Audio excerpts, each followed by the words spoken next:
আমরা এখন ঢাকা বোর্ডের দিকে এগিয়ে যাচ্ছি। আমাদের পিছে পুলিশ আছে, মিডিয়া আছে, যমুনা টিভি আসছে। প্রিয় শিক্ষার্থী বন্ধুরা, আসসালামু আলাইকুম। স্বাগতম জানাচ্ছি বাংলাদেশ শিক্ষা বার্তার নতুন একটি ভিডিওতে। 2024 সালের এইচএসসি পরীক্ষার্থীরা, আজকে জানো যে তোমাদের লং মার্চ টু ঢাকা কর্মসূচি ঘোষণা করেছে শিক্ষার্থীরা। ইতিমধ্যে কিন্তু শিক্ষার্থীরা বিভিন্ন জেলা থেকে, বিভিন্ন বিভাগ থেকে কিন্তু ঢাকা শহরে কিন্তু চলে এসেছে এবং তারা কিন্তু চূড়ান্ত আন্দোলনের প্রস্তুতি নিচ্ছে। তো এখন কিন্তু শিক্ষার্থীরা কিন্তু, আমরা এর আগে কিন্তু ভিডিও স্ক্রিপ্টে কিন্তু দেখলাম যে শিক্ষার্থীরা কিন্তু শিক্ষা বোর্ডের উদ্দেশ্যে রওনা দিয়েছে এবং সেখানে কিন্তু কিছু সংখ্যক অন্য শিক্ষার্থীরা গেছে, আবার কিছু সংখ্যক শিক্ষার্থীরা কিন্তু সচিবালয়ের দিকে কিন্তু রওনা দিয়েছে। তো দুই জায়গাতেই কিন্তু আজকে আন্দোলন কর্মসূচি পালন করবে শিক্ষার্থীরা, শিক্ষা বোর্ডে এবং সচিবালয়ে। তো তোমরা স্ক্রিনে যে ছবিটি দেখতে পাচ্ছ, এটা কিন্তু দেখতে পাচ্ছ যে শিক্ষার্থীরা সচিবালয়ে যাওয়ার সময় কিন্তু একটি ছবি তুলে পোস্ট করেছে যে তারা সচিবালয়ে যাচ্ছে তাদের দাবিটি আদায় করে নেওয়ার জন্য।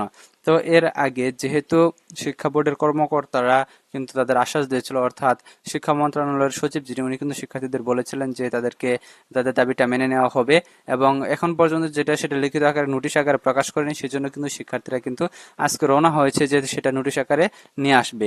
আরেকটা বিষয় হচ্ছে যে এইচএসসি পরীক্ষার্থীরা যারা অন্য বোর্ডে রয়েছে, ময়মনসিংহ শিক্ষা বোর্ড, কুমিল্লা শিক্ষা বোর্ড, রাজশাহী শিক্ষা বোর্ড, সকল শিক্ষা বোর্ড থেকে যারা রয়েছে, তারা কিন্তু দেখা গেছে যে অনেক আন্দোলন করার পরও কিন্তু সেখান থেকে কোনো সিদ্ধান্ত পায়নি। তারা বলেছে যে কেন্দ্রীয় সমন্বয় কমিটি যে রয়েছে, এটার প্রধান হচ্ছে ঢাকা শিক্ষা বোর্ড এবং সভাপতি হচ্ছে তপন কুমার সরকার।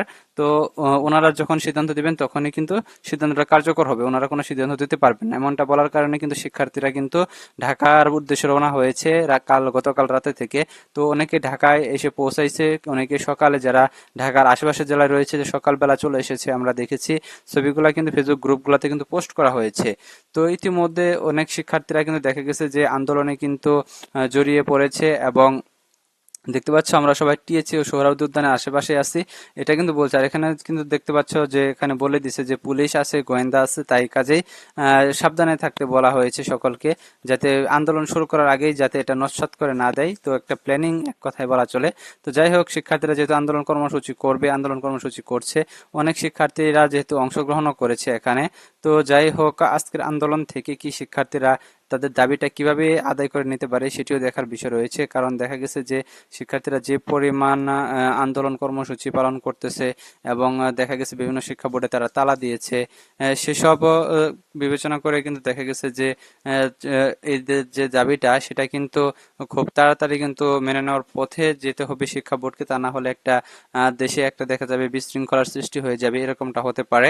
তো শিক্ষা বোর্ড বা শিক্ষা মন্ত্রণালয় কি ডিসিশন নেয় সেটাও দেখার বিষয় রয়েছে। আরেকটি বিষয় হচ্ছে যে তোমরা যে কারণে তোমাদের সাবজেক্ট ম্যাপিংটা তোমরা আদায় করে নিয়েছ, দাবিটা তোমরা উত্থাপন করেছিল, সেই কারণটা কিন্তু কোনো লাভ হয়নি, বরং তোমাদের উল্টো আরো ক্ষতি হয়েছে। কারণ তোমরা সময় বাঁচাতে চেয়েছিলা, সেই সময় তো তোমাদের চলেই গেল। পরীক্ষা স্থগিত করেছে কতদিন হলো, এতদিনে তো তোমাদের পরীক্ষা শেষ হয়ে যেত, তোমরা পরীক্ষা দিয়ে তোমাদের কোনো ঝামেলাই থাকতো না, ভালো স্টুডেন্টরা খারাপ রেজাল্ট করতো না, আর যারা পরীক্ষা দেয়নি তারাও পাস করতো না, বা পরীক্ষা খাতায় না লিখেও A+ পেতো না কেউ। এরকম একটা বৈষম্যর শিকার হতে হতো না তোমাদের, তোমরা যে পরীক্ষাটা দিতা। কিন্তু তোমরা আসলে বুঝতে পারো নাই। দ্বিতীয়ত, তোমরা যা পদক্ষেপ নিয়েছিলা, সঠিক পদক্ষেপ যদিও ছিল, কিন্তু শিক্ষা বোর্ড বা শিক্ষা মন্ত্রণালয় সেই অনুযায়ী কাজ করেনি। তো তারা যদি দ্রুত সঠিকভাবে রেজাল্টটা প্রকাশ করে দিত এবং তোমরা যদি ইউনিভার্সিটি এডমিশনের জন্য প্রিপারেশন নিয়ে নিতে, তাহলে কিন্তু বিষয়টা ঠিকঠাক ছিল, কিন্তু আসলে সেটা হয়নি। তো যাই হোক, এখন এইচএসসি পরীক্ষার্থীদের উদ্দেশ্যে কিন্তু এখন পর্যন্ত কোনো সমন্বয়ক কিন্তু এখন পর্যন্ত কথা বলেনি। তবে সমন্বয়কদের কিন্তু কথা বলা উচিত ছিল, কারণ চলমান পরিস্থিতিতে এত বড় একটা ছাত্রদের বিশাল সংখ্যক শিক্ষার্থীর একটা আন্দোলন, এইচএসসি ব্যাচের একটা আন্দোলন, সেই আন্দোলনে কিন্তু তাদের পাশে থাকা কিন্তু উচিত ছিল, তাদের উদ্দেশ্যে কিন্তু কিছু বলা উচিত ছিল, কিন্তু কোনো মাথা ব্যথা নেই সমন্বয়কদের এক কথায়।